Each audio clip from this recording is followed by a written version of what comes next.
3 middle school girls were hospitalized after allegedly taking cannabis edibles. The president of cannabis at USC speaks on safe use. California gas prices could be going down. Governor Newsom calls it a win over big oil, but others don't consider that the case. And after years of tradition, the USC Song Girls make a big change. A former member shares her thoughts.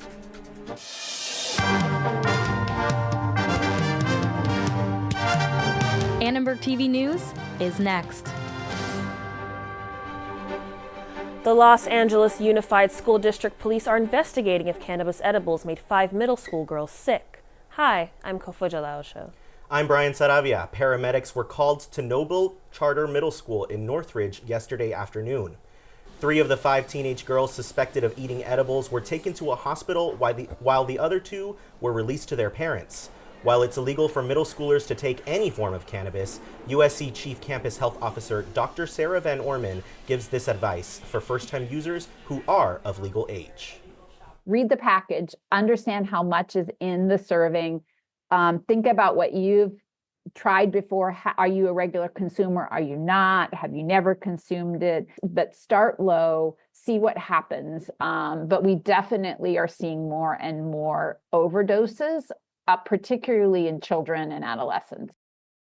Cannabis at USC is a student education organization. It says you should understand the risks of taking edibles, know what you are taking, and start with small doses. The organization's president told us what to do if you accidentally get a little too high. Best thing you can do is wait it out, especially if you're too high, laying down, drinking a lot of water, and watching a movie. Everyone reacts differently, so obviously take care of yourself to your best medical awareness. Cannabis, unlike other drugs, is not really going to kill you. All the middle school girls were conscious and breathing when they were treated by paramedics. LAUSD declined to comment about the current condition of the girls. Breaking news now. The Santa Monica police say that the suspect in last night's shooting at Santa Monica College died late this afternoon in a police standoff. The shooting happened last night around 10 p.m. at the school Center for Media and Design. Classes were canceled today since the shooter was still on the loose. A student spoke to Annenberg Media this morning about the incident. All of the campuses are closed except the main campuses. All of the business, basically all the buildings are closed. Like the fact that it literally happened right here is a place where I would go to work. I'm just like, dang. I was just hoping I probably could have been avoided death there. Again, just a short time ago, the Santa Monica police said the suspect in the case was killed in a police standoff in Hawthorne. Governor Gavin Newsom signed into law a bill that would prevent price spikes on gas. This is a challenge to big oil companies that some believe is a step in the right direction. The new law allows the state to require that oil refiners keep a certain amount of fuel on hand, preventing price spikes caused by maintenance and low supplies. And big oil that knowingly continues to lie to the people of this state, our nation, for that matter, around the world. They are the polluted heart of this climate crisis. They continue to lie and they continue to manipulate. And we're here today because of the progress we made a year or so ago. The governor called lawmakers into a special session in order to pass the law. Critics of the bill say it will jeopardize worker safety by delaying necessary maintenance schedules and that stricter regulations are bad for business. I think the law would be repealed. I don't think it just makes sense. Again, it's a business. It's like any other business. And if you make it too tough, nobody's going to go into this business. So refineries will be shut down. And if the refinery is shut down, then the gas station will not have access to gas. The bill takes effect in 90 days. The California Energy Commission will be in charge of imposing constraints on storage levels for each refinery. Former President Trump and Vice President Harris are crisscrossing the country, trying to energize voters. Let's check in with Dalia Sarmiento for the latest on the campaigns. We're now 3 weeks out from Election Day, and the race for president is as close as ever. Early voting has begun in select states, the most recent being Georgia, where they've already broken records for early voting turnout. Right now, some polls give Vice President Harris a slight edge over former President Trump. Polling in the 7 battleground states show Harris leading in 4 and Trump leading in 3. According to a New York Times poll, Harris is heading with 49% and Trump at 47%, though the lead is within the margin of error. The Times poll also shows Harris leading in Michigan, Nevada, Wisconsin, and Pennsylvania. Trump currently has a slight lead in North Carolina, Georgia, and Arizona. The vice presidential candidates have been stumping outside the swing states. Tim Walz was in Colorado and J.D. Vance appeared on ABC's This Week. Walz was talking about gun control policies and J.D. Vance answered questions on reproductive rights and hurricane relief. A USC student shared his thoughts about campaign strategies this election season. I will say I feel like each year as social media grows, it's definitely a little bit more difficult to get a more concrete perspective of each candidate. It's honestly disheartening that the only things really being covered like by the news and social media outlets such as that are like these other like almost like non-related issues. Like obviously an assassination attempt is related, but it's not. It's taking up screen time for more pressing matters. There are now 21 days until election night, and voters in select states can get a head start at the polls and cast their ballot.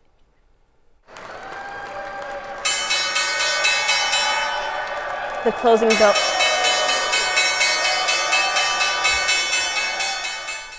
The closing bell marked the end of trading on the stock exchange. Yesterday's Dow Jones and the S&P 500 hit highs never seen before. USC Finance Chair Larry Harris breaks down what's going on with the market. The overall movement of the stock market, it makes this year among the best years that we've ever seen for the stock market. As the market gets higher and higher, many people think that the probability of a reversal increases, perhaps because people have gotten over-enthusiastic about the prospects of the economy. And that pushes prices up even further, but it tends to destabilize the market, and then it drops afterwards. Yesterday's S&P 500 closed at $5,859. The Dow Jones just hit over 43,000. While many students aren't investing in the stock market just yet, they do have opinions on the increases. I mean, I'm pretty happy, obviously, because I hold S&P. In terms of changes, I mean, like, obviously, like, when it goes up, you get happy, but you also have to be, like, a bit, like, wary. So, I mean, I don't really change my strategy based on, like, one day's worth of change. If you invest for, like, even, like, a few months, you just learn, like, you can never predict what's going to happen, and you never really know how it's going to head. I think the election's definitely going to have a big impact in, like, a few weeks on, like, how that works, especially, like, as soon as like one president is elected. Today's closing was down a bit on both the Dow Jones and the S&P 500. The USC Song Girls recently changed their name to Song Leaders in an effort to become more inclusive. But that has stirred up some controversy with more than 100 people signing a petition to change the name back. The Song Leaders perform high-energy choreographed dances at Trojan athletic, alumni, and charity events. The dance team has been in all women since it began in 1967. Some people feel the name change takes away from the identity of the group, but not this former song girl. A lot of high schools call their dance girls, dance people, dance persons song leaders. It's fine, in my opinion, it's fine. It's just kind of like the end of an era. Changing the name to song leader is not going to change what an amazing, fantastic, iconoclastic, experience it is for the people that get to participate. Annenberg Media reached out to the USC Song Leaders for their reaction to the petition. They declined to comment.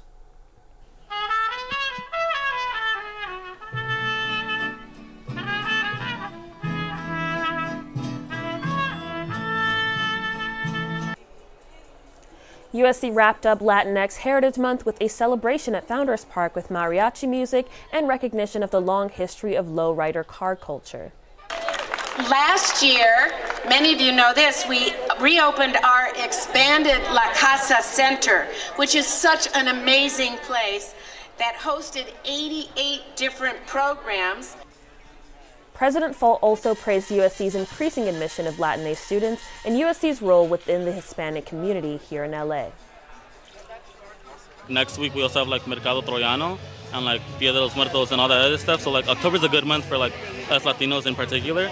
I wouldn't say I have a personal connection necessarily, but I do love this kind of music, and I listen to it all the time. USC students who attended the event and got their opinions on how the university celebrates Latinx culture. The event, hosted by La Casa, also featured flamenco dancers and plenty of free food for attendees. Daily loneliness is a growing problem among adults. We hear from USC students about their experiences with loneliness on campus. A once in 80,000-year event, we hear from an astronomy professor about the latest activity in the skies. And I'm here live at the Galen Center where the Must Bus is ready to arrive.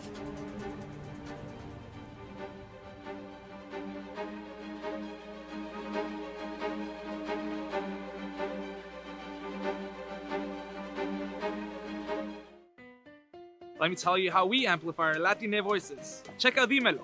We have it all. Deportes. Entertainment. Noticias. ¿Qué tal? Soy Mariela Gómez y bienvenidos a Dime la Hora. Radio and podcasting. Comida y cultura. Digital social media. ¿A qué equipo le vas tú? LA Galaxy o LAFC? Dímelo is the only Latina-focused media outlet at USC. Dímelo. We have it all. Dímelo. We have it all.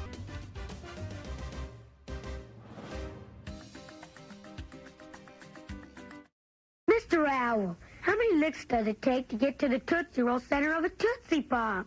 Let's find out. 1, 2, 3.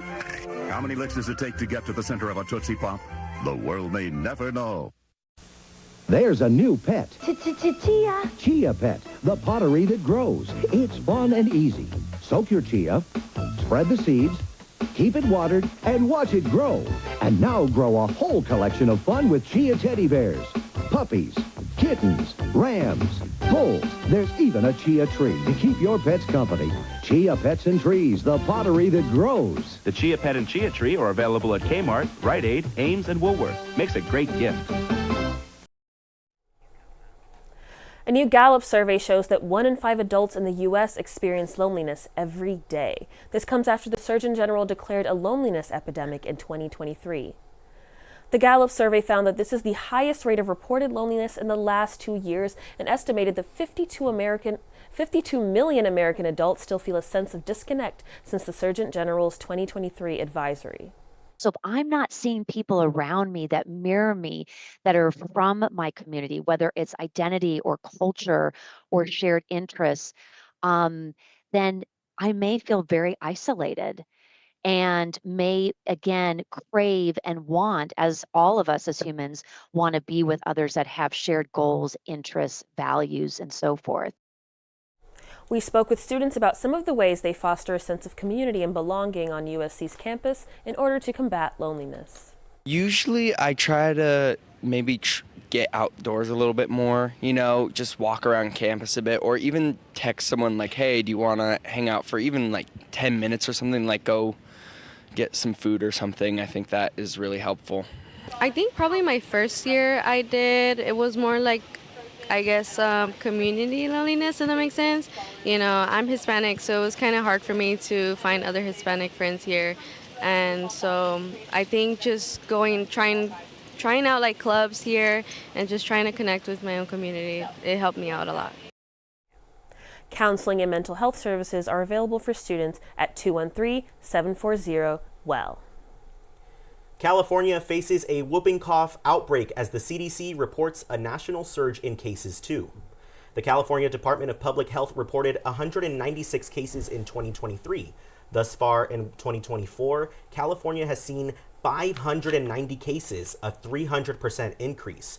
Nationally, the Center for Disease Control and Prevention has reported 17,579 cases through October of 2024. In 2023, the CDC reported 3,962 cases. Fortunately, there are good ways of preventing it, including vaccination. We can also use measures like masking and social distancing. And then there's also great antibiotics for it.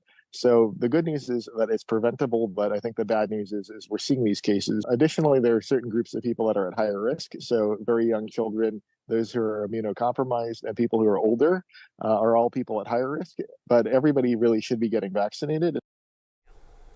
Whooping cough is most deadly among babies and the elderly. For those older, common symptoms include coughing, a fever, and other cold-like symptoms. The severity of these symptoms differs for each person.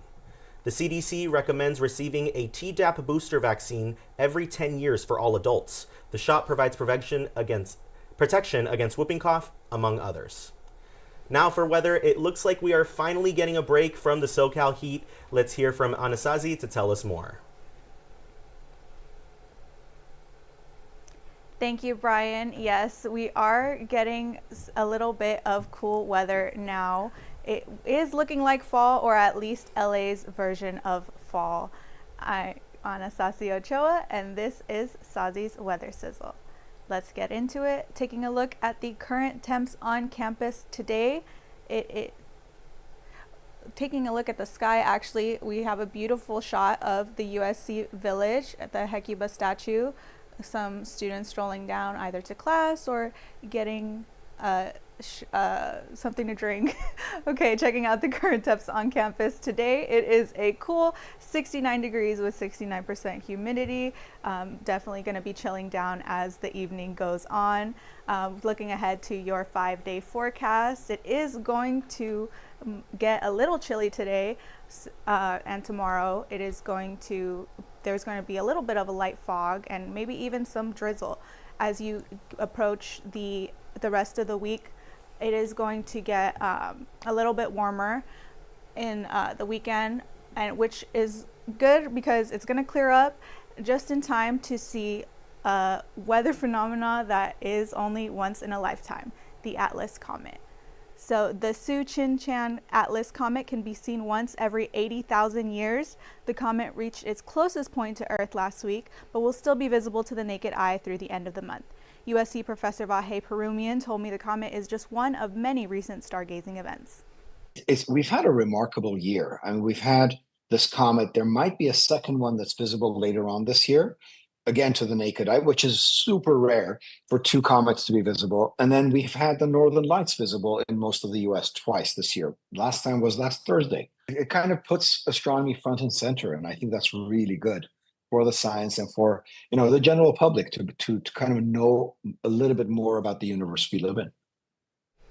There is time to check out the Atlas Comet through the rest of the month. It will be visible through October. The best time to see it will be 45 minutes after sunset. You're going to want to be in an open space, ideally the top floor of a parking structure, maybe on campus, Lot 8, for example, and you can see sightings for over 1 hour. That's all for weather now. Let's toss it back to the desk. She conquered the market and is now conquering the books. A company started by a USC graduate student oozes with fun. Reporter Enzo Luna followed the trail. It can be crunchy, buttery, and even translucent. These slime toys are sold by the Slime Space, India's biggest online slime store. Avi Natesan, a master's student, founded the company when she was only 17 years old. I actually got a room in my father's office and we started making slimes from there, and I was one man handling everything, handling the logistics, the shipping and the manufacturing, and I will have to say the biggest support I had was my parents and my family. Natesan grew her slime business out of her dad's office from a company value of $0 to over $200,000. And as the business continues growing, so is Natesan's business knowledge at USC. USC, I could really learn and expand my technical skills, my business skills, learn more about entrepreneurship and almost any avenue of growth I wanted to, and continue my slime business. Abby Natesan goes to the Viterbi School of Engineering during the day. At night, she video conference calls her company in India to talk slime. What I do is I finish my classes and come back, and by 9 p.m., 12 to 12 p.m., I sit and work on my marketing schedule and content plan for Slime Space. If I have meetings at 3 a.m., then I just have to stay up. So creamy, so good. The Slime Space currently offers over 100 unique products, but Natesan wants to keep expanding. For Annenberg Media, this is Enzo Luna. Now for sports, we're highlighting another club sport, USC's triathlon team. From swimming to biking to running, these athletes do it all. USC's women's basketball is making waves, ranked number 3 in the nation and number 1 in the Big Ten. Can they live up to the hype? Another Hall of Fame honor for a Trojan legend. Find out where Matt Leinart's legacy continues next.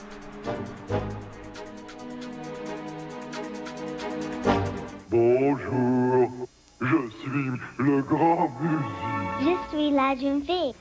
Yes, that's French they're speaking. And no, these children aren't French. They're American. And they've acquired their amazing new language skills from Muzzy, the remarkable new video language program for children developed by the British Broadcasting Corporation. With this unique BBC language course, children learn a second language with incredible ease.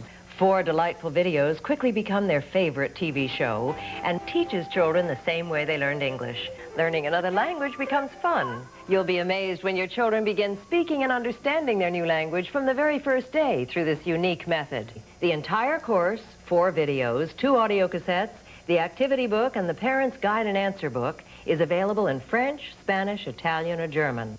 To order, use your credit card and call this number. We'll ship and charge you $28.08 a month for 6 months. Your satisfaction is guaranteed. Call 1-800-424-0700.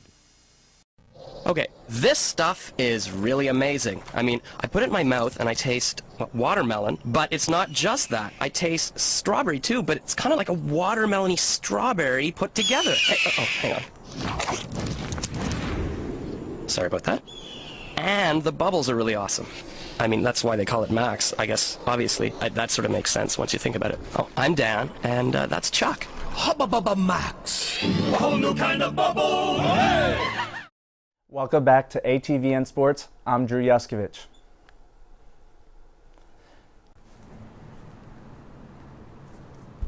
Hi, Marissa. Men's basketball begins their season tonight with an exhibition game at the Gallon Center. Annenberg Media, Marissa Russ is there live. Marissa, how does it look over there?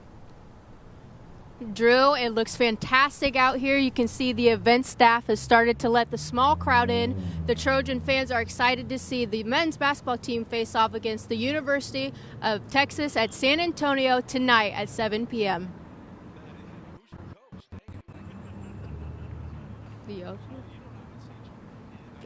Last year, USC ended their season in the second round of March Madness. The Trojans finished with a 15-18 record, but things look very different this year.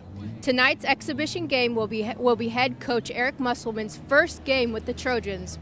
It will also be the first game for 16 new Trojans on the roster, including transfer forwards St. Thomas and Terrence Williams II. I'm most excited, kind of just see new energy. I know Coach Mussey's a big energy guy, so I want to hopefully see what they do on the court. I would for sure think we got a winning record this year. I think we'll make the tournament. So I would say I have about as much faith in them as I do. No, I have more faith in the football team, and that's like saying a lot. Drew, I have to say I'm feeling the excitement, but I have to know, Drew, do you have you have your ticket for the Must Bus yet? How are you feeling? I do not have my ticket yet, but I hope to get one soon, especially with this year's team. I'm very excited as I hope that I think they'll be better than over 500. Last year, I know they went 15-18, but with a new coach and new pillars he has and 3 new transfers, I believe they'll do good. Yeah.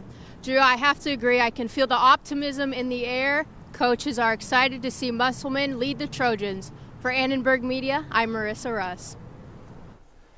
Big news for USC women's basketball. The Trojans are not only picked number 1 in the Big Ten preseason rankings, but are also entering the season ranked number 3 nationally. Juju Watkins named Big Ten preseason player of the year returns after leading the nation's freshman with 27.1 points per game. She's poised for another stellar season this year, hoping to lead the Trojans to the 3rd national championship after reaching the Elite 8 last year. USC sits at number 3 in the national preseason rankings, trailing only South Carolina and UConn. This recognition highlights the program's rise under head coach Lindsey Gottlieb, as the Trojans aim to build on last year's March Madness Elite 8 run. With their season just around the corner, the women of Troy look ready to contend for a national championship. Big news for Trojan fans. USC Heisman winning quarterback Matt Leinart has been inducted into the Orange Bowl Hall of Fame, adding yet another honor to his remarkable career. Leinart's most iconic performance at the Orange Bowl came in 2005 when he passed for 332 yards and 5 touchdowns, leading USC to a 55-19 win over Oklahoma. Leinart is no stranger to success and credits a lot of it to USC. Leinart, now a broadcaster with Fox Sports, will join 2 other legends, Urban Meyer and Vince Wilfork, in the 2024 Orange Bowl Hall of Fame class on January 9th. This week, for Community Sports Spotlight, we are taking a look at the Some Cardio Kings. One sport is hard enough, but what about combining 3 into 1? SC Triathlon, they can't get enough of cardio as they swim, bike, and run all across Los Angeles. It's a no-cut club and is open to students, faculty, and any Los Angeles. While the idea may seem daunting, they say if you put in the effort, anyone can triathlon. Anyone can do it. The only thing that you need is just the mentality and the competitive edge to push yourself to do it. Triathlon's tough in terms of workouts, but everyone's just so nice. It doesn't really matter what level you are. Everyone just kind of accepts you. That's what I really like about it. The club has some people who have competed in Ironman World Championships and some who have never swam a day in their life. No matter what your fitness level, the club ensures there is a place for you. Now that's all for Annenberg News or Sports News. Now back to you, Kofo. It's been nearly a year, but the National Zoo welcomed back some furry friends today. Stay tuned to find out who showed up.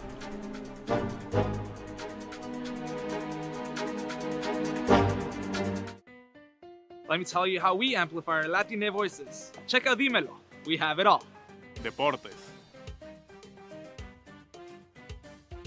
Entertainment. Noticias. ¿Qué tal? Soy Mariela Gómez y bienvenidos a Dímelo Ahora. Radio and podcasting. Comida y cultura. Digital social media. ¿A qué equipo le vas tú? LA Galaxy o LAFC? Dímelo is the only Latina-focused media outlet at USC. Dímelo. We have it all. Dímelo. We have it all.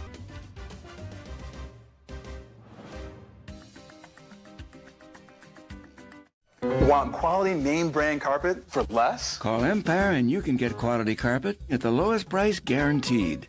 And no payments for 1 year. 800-588-2300 Empire. Today. I've replaced your shoelaces with fruit by the foot. So you did.